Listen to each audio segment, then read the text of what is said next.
এই যে টাকা পয়সা যেগুলো আপনারা হ্যাঁ, এটা আমি বলি।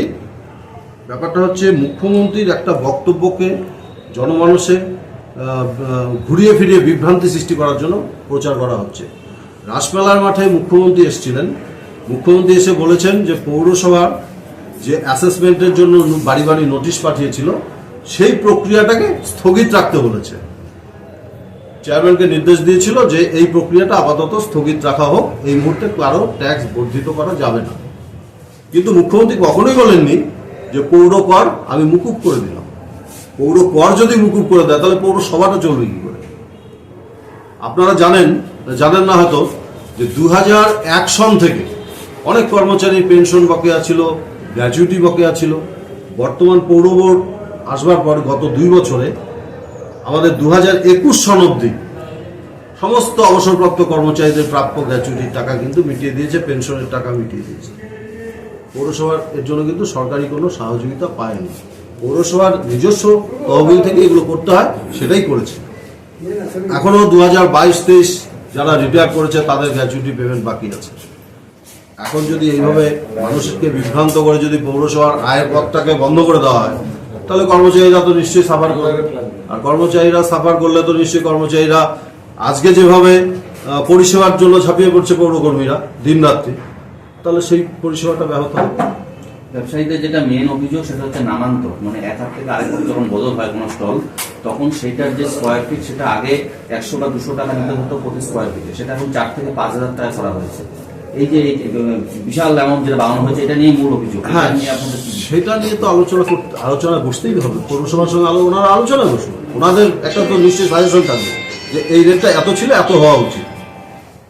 ওনারা একটা সাজেশন দিক, তারপরে পৌর বোর্ড সিদ্ধান্ত নিক মাঝামাঝি কোথায় কি করা যায়। সেটাই বলছি বারবার করে যে আলোচনার মাধ্যমে সমস্ত সমস্যার সমাধান করা সম্ভব। আপনাদের কি মনে হয় কোথাও যে কিছু পুঁজিপতি ব্যবসায়ী নিজেদের ব্যক্তি শ্রীমা ক্লিনিক ও দিনহাটা হেলথ কেয়ার সেন্টারে রোগী দেখছেন প্রখ্যাত চিকিৎসক ডক্টর উজ্জ্বল আচার্য, এক্স সিনিয়র হাউস সার্জন, স্ত্রী ও প্রসূতি রোগ মেডিকেল অফিসার, দিনহাটা মহকুমা হাসপাতাল। এছাড়া এখানে একই ছাদের তলায় রয়েছে আল্ট্রাসোনোগ্রাফি, ফিজিওথেরাপি, ল্যাবরেটরি, ওষুধের দোকান, ডিজিটাল ইসিজি ও বন্ধ্যাত্ব রোগীদের পরামর্শ শিবির। নাম লেখাতে যোগাযোগ করুন 7076464165 এবং 9647600660। শ্রীমা ক্লিনিক ও Dinhata health care centre, Dinhata.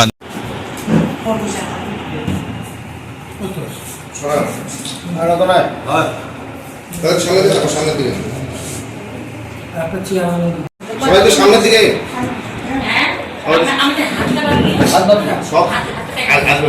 দিদি বসো না,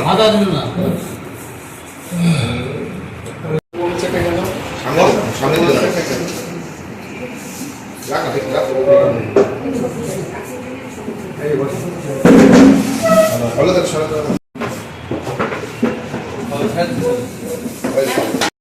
আপনারা নিশ্চয়ই অবগত আছেন কোচবিহার জেলা ব্যবসায়ী সমিতির পক্ষ থেকে পৌরসভার বিরুদ্ধে বিভিন্ন দাবি দেওয়া, পৌরসভার কাছে বিভিন্ন দাবি দেওয়া প্লেস করে তারা একটা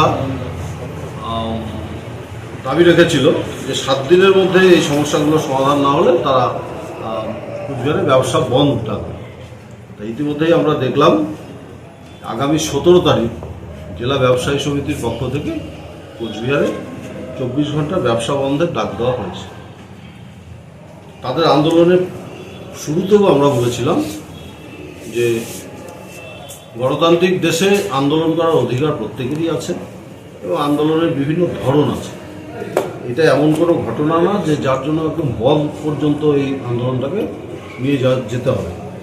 আজকে সাংবাদিক বন্ধুদের কাছে আমাদের আবেদন যে আপনাদের মাধ্যমে আমরা যেটা জানাতে চাই সেটা হচ্ছে পৌরসভার কাছে ব্যবসায়ী বন্ধুদের যে দাবিগুলো রয়েছে সেগুলো নিয়ে সুষ্ঠুভাবে আলোচনার মাধ্যমে আমি মনে করি এই সমস্যাগুলো সমাধান করা সম্ভব। আর যে দাবিগুলো করা হয়েছে সেগুলো 7 দিনের মধ্যে করার মতো দাবি না, 7 দিনের মধ্যে মীমাংসা হওয়ার মতো দাবি না। যেমন আপনার বয়স অনেক হয়ে গেছে এবং সেগুলো অনেক জায়গায় ভেঙে গেছে, অনেক জায়গায় ভাঙছে, এগুলো মেরামত করা দরকার। তো একটা সরকারি সম্পত্তি মেরামত করতে গেলে তার তো কিছু প্রক্রিয়া আছে, টেন্ডার আছে, এজেন্সি নিয়োগ করার ব্যাপার আছে, অর্থ সংস্থানের ব্যাপার আছে। একটা সময় সাপেক্ষ ব্যাপার, যেটা 7 দিনের মধ্যে হওয়ার কোনো মতেই সম্ভব নয়। তা সেটার জন্য ব্যবসায়ীদের একটু নমনীয়তা আমরা আশা করি। 2 নম্বর হচ্ছে, আমরা বিশ্বাস করি বন্ধ করে কোনো সমস্যার সমাধান হয় না।